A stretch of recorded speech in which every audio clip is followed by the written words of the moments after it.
நீங்கள் எப்படி பார்க்கணும்னா, இன்றைக்கு திமுக என்ற ஆட்சியாளர்களுக்கு மாற்று என்பதாக ஒரு மாற்று வேண்டும் என்று விரும்புகிறவர்களை எல்லாம் அணிதிரட்டக்கூடிய மையமாக பிரபலமாய் கொண்டிருப்பது விஜய். அவருக்கு தான் அதிக வாக்குகள் இருக்கிறதா, எடப்பாடிக்கு அதிக வாக்குகள் இருக்கிறதா என்ற கணக்கு வழக்குக்கே நான் போல. இன்று பிரபலமாய் கொண்டிருப்பது விஜய்.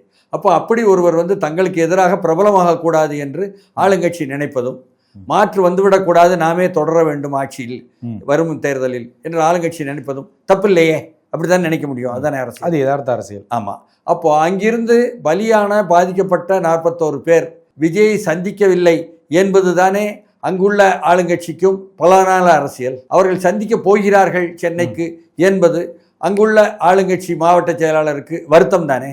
அப்போ அவர்கள் போக விடாமல் செய்வதோ, போகிறவர்களை ஏதாவது முயற்சி எடுப்பதோ வேறு மாதிரி என்பது மாவட்ட செயலாளர் செய்யலைன்னா அவருக்கு அரசியல் தெரியலன்னு ஆயிரும். அதனால கண்டிப்பாக செய்வாங்க. இது ஆச்சரியப்பட வேண்டியதும் இல்லை, திமுக இப்படி பண்ணிட்டாங்கன்னு நினைக்க வேண்டியதும் இல்லை. இப்படி பண்ணத்தான் அரசியல். அதுவும் திராவிட முன்னேற்ற கழகம் இது மாதிரி அரசியல்லாம் ஒரு பண்பட்ட பழக்கம் உள்ளவர்கள்.